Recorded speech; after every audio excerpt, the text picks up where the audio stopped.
Hare Krishna. Subscribe to Madhava's Rock Band and press the bell icon on the YouTube app to never miss any update.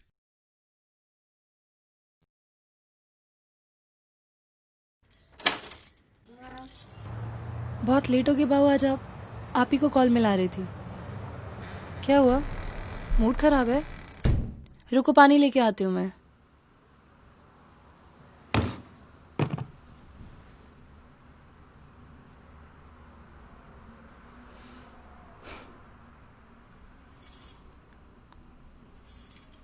अरे यार, इतना काम करता हूं मैं, इतना एफर्ट डाला था। अब क्या हुआ? कुछ नहीं, है ना मेरी जिंदगी में एक विलन, मोगेम्बो ने फिर कुछ कहा क्या? फिर खुश नहीं हुआ? मोगेम्बो कब खुश होता है? अब आज क्या हुआ? रुको, मैं कुछ खाने के लिए लेके आती हूँ।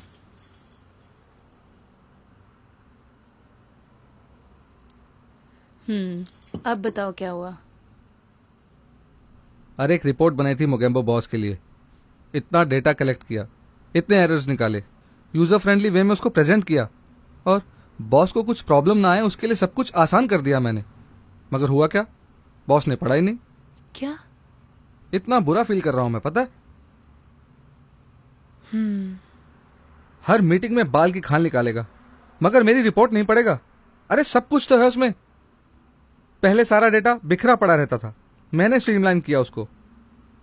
कितने पेजेस की रिपोर्ट थी? 50 पेजेस की। I can understand your situation. इतना एफर्ट कोई करे और सामने से कोई रिस्पॉन्स ना आए। और बॉस के लिए ही था सब कुछ, मुझे उसकी जरूरत नहीं है। बट यू नो, मुझे ज्यादा बुरा इस बात का लग रहा है कि जो मोगेम्बो कर रहा है, मैं भी तो वही गलती कर रहा हूं। वो कैसे बाऊ? जिस तरह मैंने इतनी मेहनत से बॉस के फायदे के लिए 50 पन्नों की रिपोर्ट लिखी, ठीक उसी तरह एक और इंसान है जिन्होंने मेरे फायदे के लिए 1000 पन्नों की रिपोर्ट लिखी, और मैं ही उसे नहीं पढ़ रहा हूं। क्या बोल रहे हो आप? मुझे कुछ समझ नहीं आ रहा। कौन सा इंसान? कौन सी रिपोर्ट? वो रिपोर्ट है Bhagavad Gita as it is, यथारूप। और वो इंसान है श्रीला प्रभुपाद। प्रभुपाद रात को 1 बजे उठते थे इस रिपोर्ट को बनाने के लिए। जरा सोचो, 70 साल की उम्र में जब कोई भी इंसान आराम करना चाहेगा, उस वक्त श्रीला प्रभुपाद मेरे लिए, हम सबके लिए ये लिख रहे थे।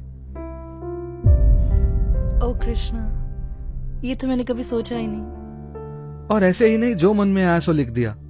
कृष्ण भगवान की कही हुई एक एक बात को श्रीला प्रभुपाद ने एज इट इज इतनी सरल भाषा में हम सबके लिए कन्वर्ट किया। अगर प्रभुपाद इतने एफर्ट्स ना लगाते तो भगवद गीता को शायद हम कभी भी नहीं समझ पाते। उन्होंने ये सब हम सब के लिए किया, और हम उसे पढ़ते ही नहीं। करेक्ट, हम पढ़ते ही नहीं। हम भी तो प्रभुपाद का कितना अपमान कर रहे हैं। उनको क्या जरूरत थी ये सब करने की? जरूरत तो हमको है, और हम ही उसको नेग्लेक्ट कर रहे हैं। सच में प्रभुपाद ने कितना कुछ किया है हमारे लिए। और मालूम है, प्रभुपाद खुद बोलते हैं बुक्स आर द बेसिस। और मैं मालूम नहीं क्या कर रही हूँ इस लाइफ में। Time pass. हमको थैंक्स करना चाहिए मोगेम्बो का, जिसकी वजह से हमें आज ये एहसास हुआ। चलो आज एक प्रॉमिस करते हैं एक दूसरे से और शिला प्रभुपाद से कि हम रोज उनकी दी हुई बुक्स को पढ़ेंगे। So, if you simply read Krishna book or Bhagavad Gita or teachings of Lord Chaitanya, then you know as long as you are reading, the sun is unable to take your life. It is not possible for the sun to take your life. So if you constantly read, then where is the opportunity of sun's taking your life? That means you are becoming immortal. So, every one of you read this nectar of devotion once, twice, thrice, unless you have got full separated ideas, what is this devotional service. So each chapter you should read very carefully. And if you cannot understand, read it repeatedly. Don't all of a sudden, reading one or two pages, immediately question. Prabhupada, what is this? What is this? What is this? Go on reading, and the answers will automatically come.